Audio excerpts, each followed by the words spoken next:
Welcome to Doctrine and Devotion, your favorite podcast. Well, not just yours, everybody's favorite podcast. Well, I'm talking to the one who's listening. Whoever is listening, this is now their favorite podcast. That's right, Barnabas. Yeah. This is your favorite podcast. Actually, we know it's Jared Wilson's favorite podcast, and he has one. Well, yeah. Have you heard his? Well, his can't be his own favorite podcast. Like, this is our favorate podcast. This is our favorite podcast, yeah. But his isn't anybody's favorite podcast. Not even his own. I had jokes, but I don't know. No, we're trying to be nice. Hey, I'm Joe Thorne. I'm the lead pastor of Redeemer Fellowship in St. Charles, Illinois. And I'm Jimmy Feller, Elder Candidate at Redeemer Fellowship. And what we do here on Doctrine and Devotion is we talk about Stuff. theology and stuff. Things. But generally, we are coming from a Reformed Ideas. Baptist perspective. Ideologies. But Before we get to that, I recently saw a movie, and you recently saw a movie. Why don't we share what movie we watched? Because we each took our kids and we each saw different movies. We each saw different movies, Okay, yes. so yesterday, I took my kids. Was it yesterday? I think it was yesterday. I don't remember. Yeah, Anyway, because you bailed out on Steve and I. Oh, yeah. So I took my kids to go and see A Quiet Place, which sounds real nice. Wow, Yeah. really? How good was it? Like, It I mean, was good. Quiet Place, was it like touchy-feely? Would you characterize There was it some as that? touching and feeling. Yeah, sure. Okay, but I mean, is it like, you know, oh, hey, try to find and center yourself in your quiet place? Like, No, what are you talking about? No, that's weird. That's New Age nonsense. No, I don't know. It's just the name of it. It's a What's the quiet movie place. about? It's about these monsters killing kids and stuff. Yeah, you know. What kind of movie are you taking It's kind kids of to? stuff I take my kids. I take my kids to see that kind of movie. It's good. Are you? It's got Emily Blunt in it. Wait, are you kidding me? Or are you being serious? You know what I told my kids? I said, all right. You're being serious. Yeah, Why would you take them to that? it's a great movie. Well, it's not great. It's a good movie. Why would you take your kids to that? Because they're these people. How old are they're your kids? Bonger's 8. Are you telling me you took Bonger? No, I took the older ones, the teenagers. Haha, see? Oh, how old are they? 16. I know one 16 And 14. and 14. Okay. Mhm. Yeah, so we went and saw you know what? Quiet They're old Place. enough. Yeah, they're old enough. It was good. Now, what'd you go see? Black Panther. Yeah, really good movie. What? Why? Oh, I know. Okay. No, what do you mean, why? MLK 50. Is that why you went? Oh my goodness! No, I'm just saying. Is that why you No, went? that is not No, why. No. I don't know. I'm asking why you went. So No, why would you go see a Marvel movie? Okay, they're because the worst. Marvel movies are the my worst. kids love them. I actually really enjoy them. Okay. and with I the did new, hear that- with the new Infinity War coming out, You had to see this. we had to see this Now one. I heard And that this is actually really and good. my kids, we like to go, and they want to see it in the theater. Yeah, of course. So, but because I've got young kids, Right. I got to wait 2 months later from the release. Because, I've got kids that are 6, 5, and 3.5. They like to talk during the movie. Right. So I don't want to ruin it for everybody else. So I Right. go 2 months later, Yep. matinee, 10 a.m. Right. And I'm like, Right. listen, if someone complains at that point, I'm sorry, Yeah, dude. too bad. I waited. You did your part. I did my like- part. That's really I love that you take the movie going experience so seriously for people that aren't in your family. Wait, But- what do you mean by that? Well, okay, so you go to the movies and you value the movie going experience Yeah. so much Yeah. that you don't want to ruin it for people who aren't in your family. Correct. But you did ruin it for your family because I when did you not. took your I kids to did see not. Black Panther, Yes. did you get them popcorn? No. Did you get them candy? No. Wow, dude. No, because we just had breakfast. Who cares? That doesn't mean anything. We just You had breakfast. Always, which, you know what? always When I get say popcorn. we just had breakfast, they had donuts. We stopped at Dimple Donuts, so it's not like they had Okay. the healthiest of Yeah, breakfasts. dude, they needed pop. You got to give. Listen, I took 2 of my kids to go see A Quiet Place. That was like, I think that was like, it was like 30 something bucks, and then we each got popcorn and drinks. That was another 40 something bucks. Yeah. See. Yeah. Oh. Hey, dude, you still owe me 20, and all of a sudden you told me you didn't. Yeah, have the you're money. gonna be waiting you a little didn't bit have longer. The money, and you got the. My kids come first. And at least this is better than what my dad did for us when we were growing up. Oh, I can imagine what he do. Well, we'd go into the theater. Yeah. And at the 25-cent refills. Yeah. Yeah.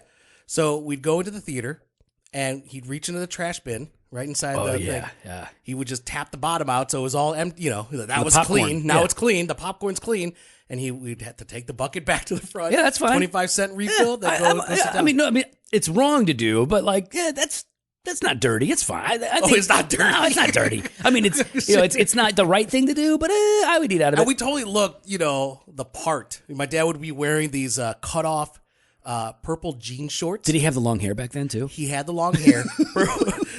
Cut off. It was either his cut off purple jean shorts or his purple spandex shorts. What in the And he would just wear that everywhere. Everywhere.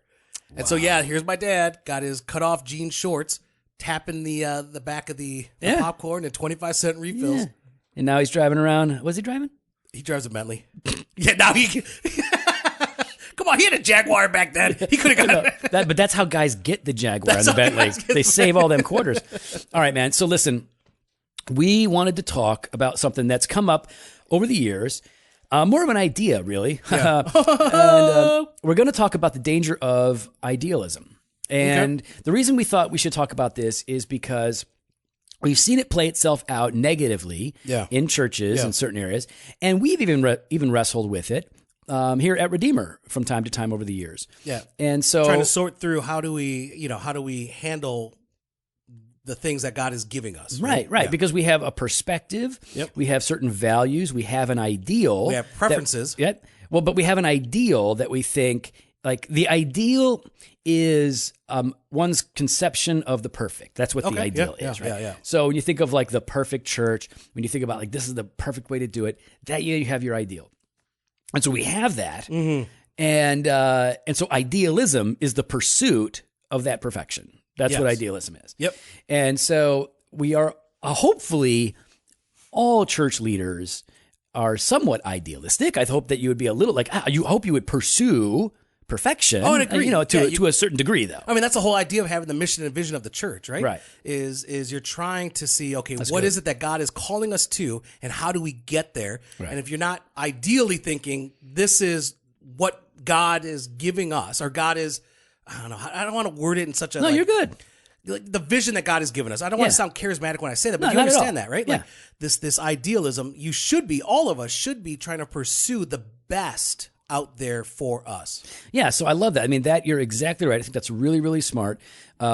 Mission, vision, that's where we're going. That's where we're going. So there's a sense in which we are idealistic. Yeah, we all are. But generally, when people talk about idealism or people being idealistic, there's a negative connotation that they are unrealistic.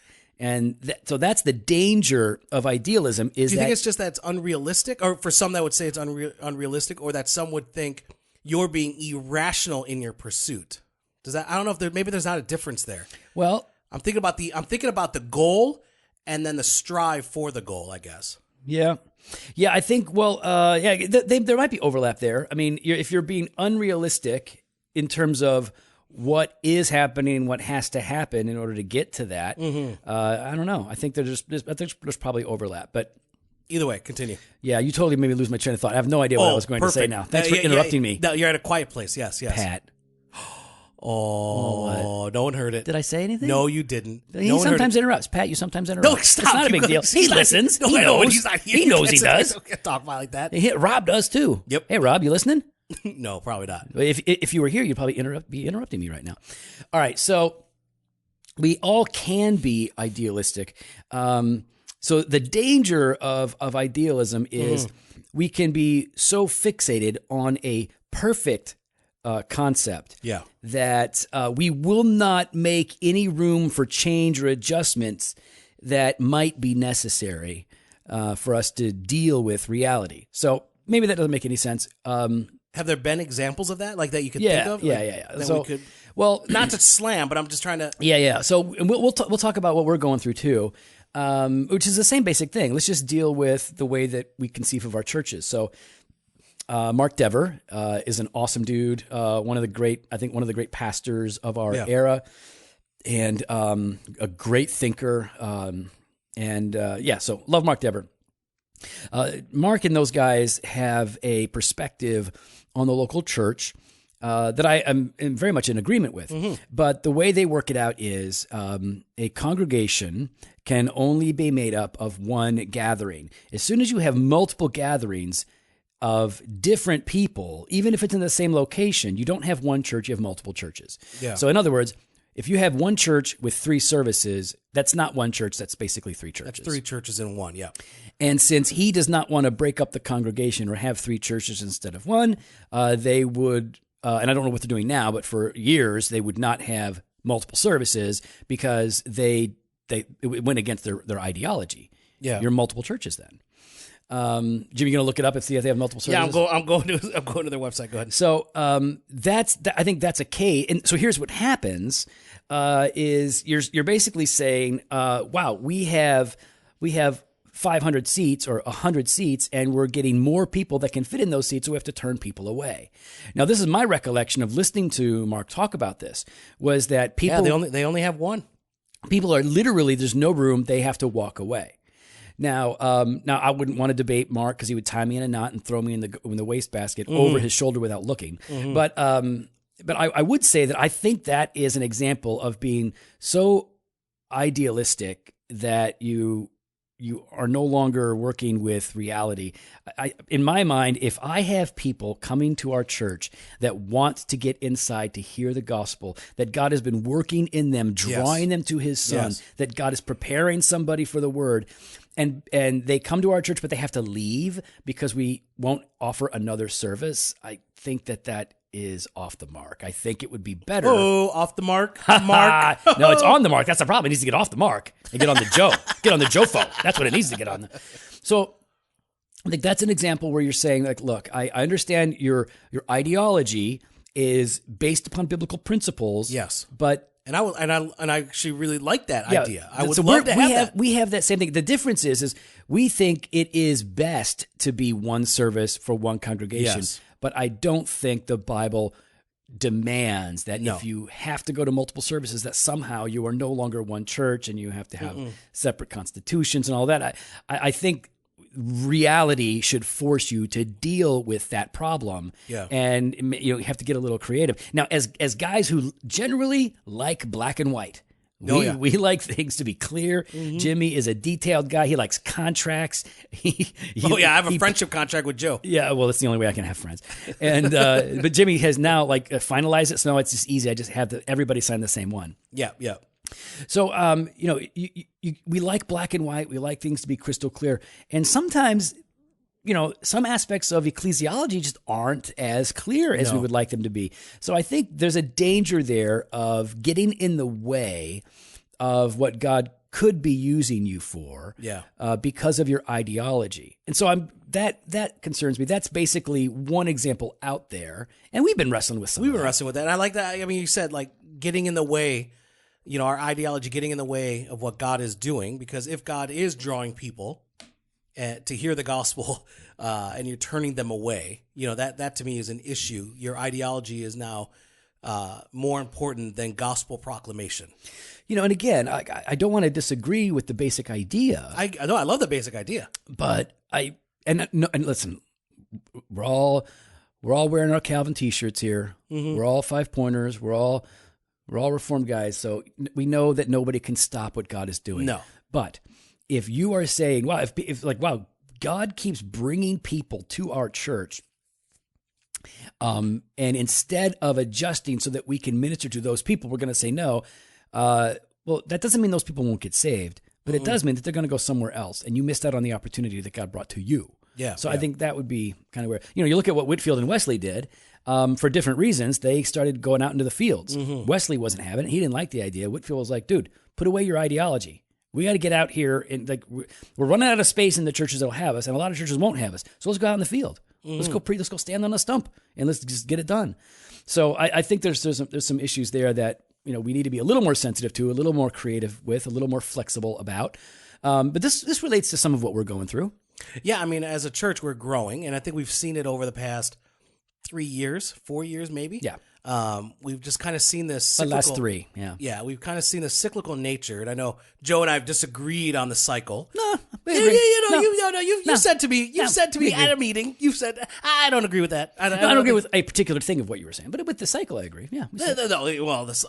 Wait, nobody cares. Nobody cares. No, how do you disagree with the one point that I was making, which is the whole point about the cycle? Okay, one way that you were saying that I disagreed with. Yeah. But that there has been a cycle, we see. Yeah. All right, fine. There's a cyclical nature, and I think as people start to... No, what are you talking about? What is the cyclical nature? Oh, sorry. I think for a lot of churches, broadly speaking, there seems to be an influx of individuals coming and checking it out in the fall. You kind of ramp up in the fall. That's why people, a lot of churches start their new series, new something or another in the fall, because you're trying to engage these new people coming in. But then... You kind of see it then at Easter as well. So you see the fall, Easter.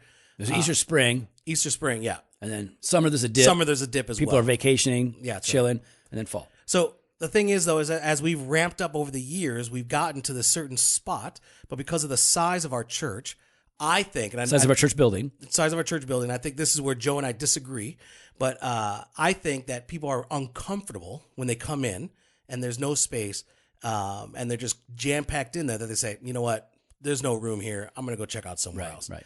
We don't disagree on that. Go ahead. Oh, okay, there you go. And so I think for us, what we need to be looking at then is how do we get more seats? Now, we've looked at every which way, because ideally, I wish we were one service. I wish we had a bigger church building. I wish we can go off site. I wish we could rent a facility and just gather together. I've the last 2 years, I've sat there and I've thought to myself every Christmas and every Easter, I wish we could just find a spot that we could gather together at least twice a year. Yeah, the whole church. But it just hasn't panned out. And unfortunately, with the building campaign and everything, we're not one of these churches and these leaderships that shove the building campaign down people's throats. Right. You know, we've been slow about it the last 2 years. We've asked individuals, we've talked to the members, and what the information we received is we're just not in the spot where we're going to be able to fund a campaign. So the issue for us is our slow growth over the years has put us at a point where we had to leave one service and go to two services. That's right. And so now we're at two services.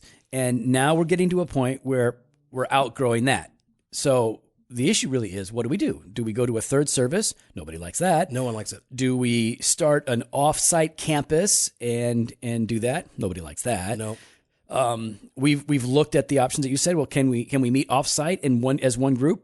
Nobody will have us. No one will have us. No, there's no guarantee we can have a certain facilities every Sunday, or it's just cost prohibitive. We just can't afford. So now what do? We don't like multiple services, but we're having to do it.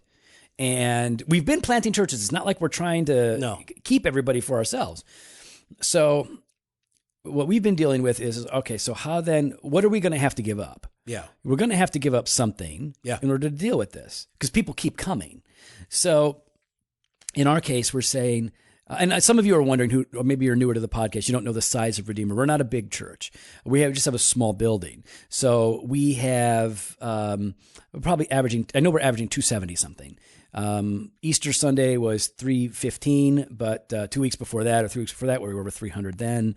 And so it kind of fluctuates around, but 270 something's the average. Yep, that's it. Yep. So we're a small church, but we're outgrowing our space. So what are we going to do? Well, the first time we had to give up was when we went to two services. Can't be so idealistically driven that we simply get in the way of reality or what God could be doing. We don't want to give up our principles. We don't want to give up on what we're all about, but we do have to be somewhat flexible to deal with what God is actually doing. And one of those, there's a few principles that we had to kind of work through, right? Mm-hmm. One was, as you're talking about now, and that's what we're looking at is, do we go to three services when we'd rather be at one? Mm-hmm. But a second principle is, we do want to plant churches, but we want to plant healthy churches with healthy leaders, and we just don't have a guy ready. Oh, no, Tony ain't ready. He's not ready to go plant. Hey, Tony, you ain't ready.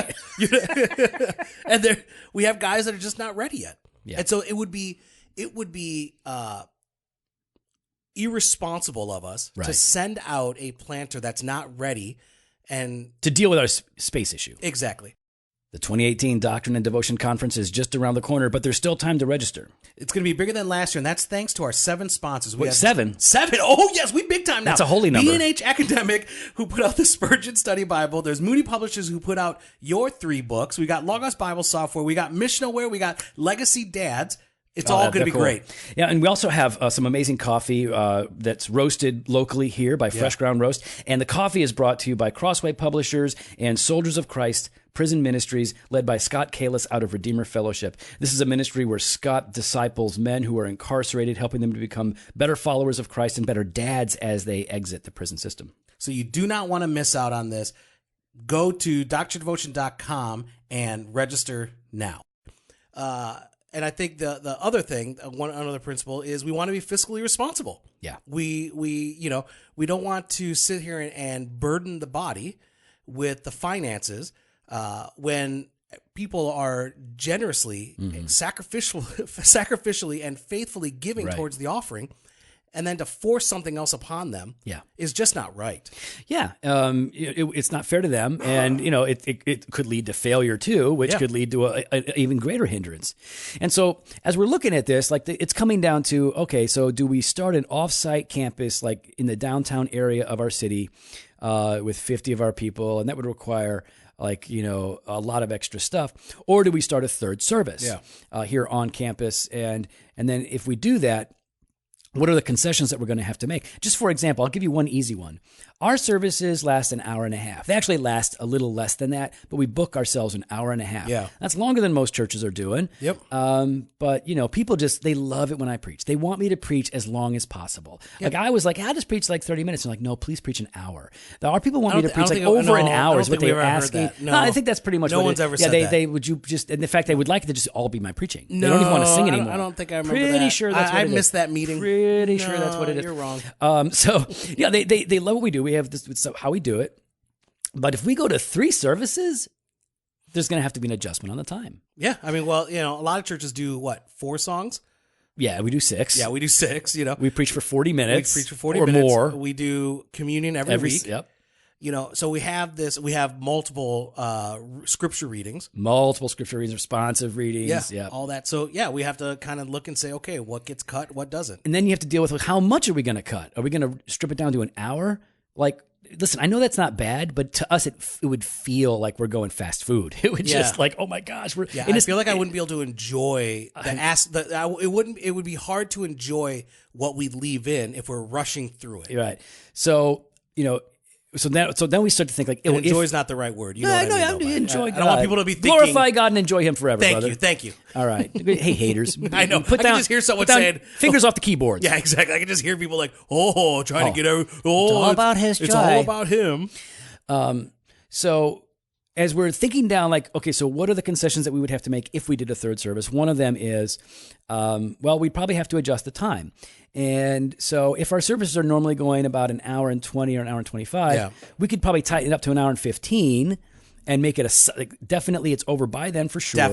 Definitely. And that would save us a little bit of time if we went to 3 services. And then but we wouldn't want to give more than that. No. Another concession that we'd have to consider is, since we are already maxed out, we have over 90% of our members are serving. Yes. And that's just our members. We're not including regular attenders. Yeah, the half Christians. The half Christians. Those that love us but aren't committed to us. Right, yeah. We're committed to you. Yeah, but not committed the other way. Yeah, no, we get it. It's fine. It's like me and Jimmy. That's pretty much it. Yeah, we would say that what was I talking about? I don't remember. You're saying concessions, 90% of our people are so serving. 90% of our people are serving, and yet we still barely cover all the needs for children and for children's ministry during the teaching hour. So one of the things that we have to work through is okay, well, do we add a third service without childcare? Because if we add a third service if we can barely cover 2 services, how are we going to cover 3? Yeah. So is there a way that we can cover that? Or do we have to is there a stark reality that's telling us, we know you want childcare at every service, but maybe you don't have it at one of them, and you have it at the other 2, and everybody knows that way all the kids are taken care of, but and so it's and even the elders are we have to talk through this and work it out, and how doable is even that? Is that an option or is it not an option? But the fundamental issue for me is, while we're talking through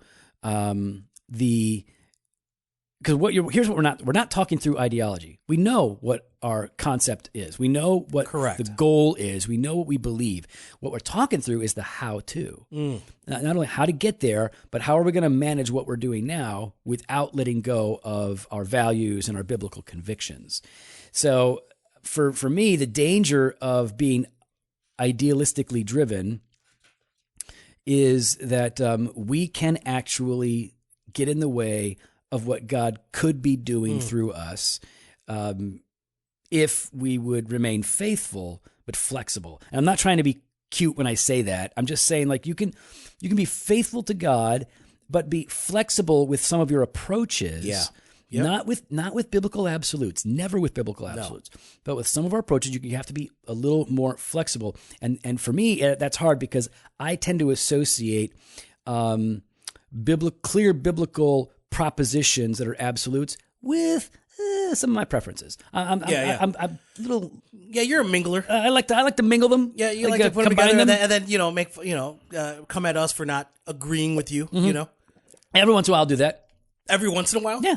Every Wednesday. Not every Wednesday. First of all, we don't meet every Wednesday. But now we meet every other Wednesday. But we were meeting every Wednesday. Caught you lying.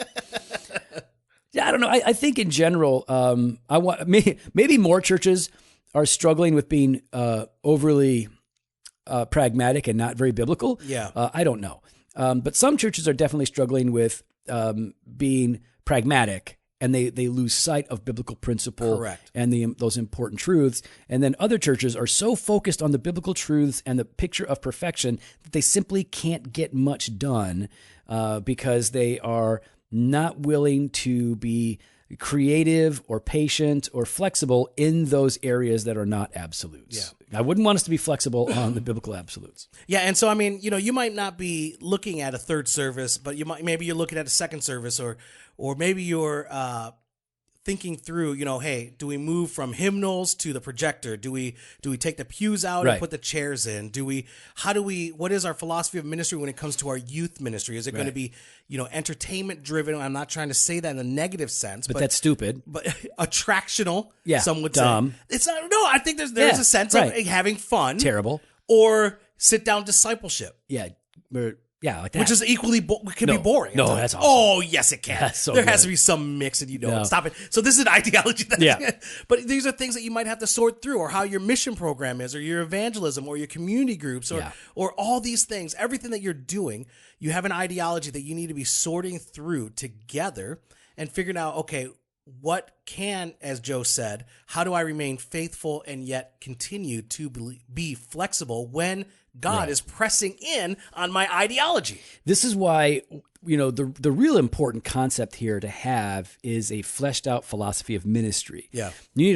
Every church needs to have a philosophy of ministry that clearly articulates its priorities and its practices. Yeah. Right. So you have to know this is what we're about. This is our emphasis. This is our vision, and this is how we roll. This is how we do things. That way, when you're looking at an issue where you might need to make some changes, you can evaluate whether or not a said change or a proposed idea is worth making, or if you can make it. If it's going to ultimately conflict with your philosophy of ministry and undermine what you're doing, correct, then you don't do it. Yeah. You don't need the T-shirt cannon. Oh, I don't know. I kind of want a T-shirt cannon. You kind of want a T-shirt I kind of want a T-shirt cannon. Because I'm pretty sure I could put my daughter's guinea pigs in those things. Oh my gosh, no, stop it. Not the Fofo one. Oh, yeah. My daughter has a guinea pig that looks like Jimmy. She even calls it Fofo. It's black and white. So, Joe, how do we guard against ideology?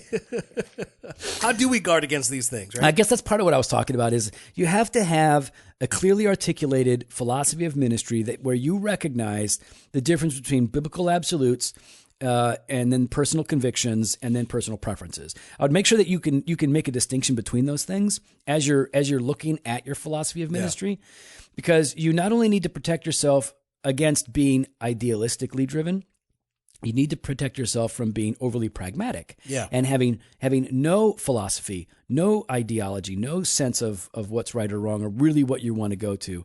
I think you need to protect yourself from ideology by recognizing on the front end that no church is going to be perfect. No. That doesn't give us an excuse to just do whatever we want or to have no convictions or to just forgive every wrong way of doing things without addressing it. But you're not going to have a perfect church, not this side of the resurrection. But I think you also, though, I think you talk about protecting yourself. I think you need to protect yourself against yourself, and be one of the ways to guard, I think, is to be slow to speak and quick to listen. Yeah. So when these things are coming up, when these things are happening, it's really easy for me to kind of get, like, I feel like I sense that I'm at risk of losing something. Yeah. And so I want to be able to take a step back and to go to my quiet place. Yeah. And fight the monsters. Fight the monster of pride and arrogance, to be able to kind of, and the monster of idealism, to go ahead and just kind of look and say, okay, what's good here, what's bad. Yeah. How do I respond to this appropriately? Those internal struggles are good, right? Because it means, all right, well, now we're dealing with something here that matters. Mm-hmm. This is important. So you're feeling something. And so sometimes our resistance to change is good because like, wow, this could take us in a wrong direction. And sometimes the resistance to change isn't bad, but it's not good either. It's just a natural response because, wow, we don't do things that way or we haven't done them in the past. And sometimes that resistance is bad because we simply are avoiding not only what is happening and what is reality, but what could be an even better course of action. But again, none of that's going to work or make sense if you don't have a clear philosophy of ministry that's embraced by all the leadership. That's what's going to ultimately protect you from going in the wrong direction, is a clearly articulated philosophy of ministry. And, I think in checking yourself, before you wreck yourself, yes. Yeah, well, there's no sense in... Well, sometimes you do check yourself after you wreck yourself to see just how bad you are, right? Because you might be damaged or something. But I would say that if we're going to look at where God is leading us, right? If we're going to look at our experience as a church, wherever you're at in your church, right? We get emails from guys in these churches in different places all the time. So you're looking at where you're at and where you want to be. You should be constantly evaluating, what's my next step? Yeah. Like, where do I go from here? Because none of us are where we want to be, hopefully. No church is where you want it to be. No church has arrived. Okay. So, I heard that one church did. Oh, never mind. It folded. Anyways, no church is where they want to be. So you constantly have to evaluate, all right, this is where we're at. Now what's next? Here's the problem. I think we have, for the past couple of years, we've been asking the questions, but we've been afraid to make the next step. And that's probably been good in the long run. Yeah, it's forced us to... I do like that we're slow. We're slow to go. But eventually you're going to have to say, okay, we're going to have to do something here. Yeah. What is our next step to be faithful to God and to move towards a more mature, disciple-making church existence? What's next for us? And that question of what's next for us is going to put our philosophy of ministry into contact with reality. And now we're going to have to find out, like, how well does this thing work? As we kind of told you guys at the start of the whole podcast thing, when Joe and I were beginning, we kind of made mention that a lot of what we talk about is what we're dealing with. Yeah. And so, just listening in on us batting it back and forth. And so, love that you guys are listening in. Would love to hear your thoughts. You can follow us on Instagram and Twitter at Doc and Devo, or on Facebook /Doctrine and Devotion. You can head on the website, doctrinedevotion.com. There you can contact us. You can sign up for the email blast. You can hit up the store and register for the 2018 Doctrine and Devotion Conference on the Spirit and the Church. You look like you're about to say something. I know you're waiting to say something. Oh, here he is. Here he is. Ready? I have nothing to say. Fresh pod every Monday and Thursday. Blog posts on Wednesdays. Video content when available. Later. See? Didn't say anything. You did right there. You had to try to get the last word. You're not going to get the last word. No, it's done. Done. Fine. God, forget it. Wait. Stop it. Huh? I can just hit the button and go. Bye. Bye.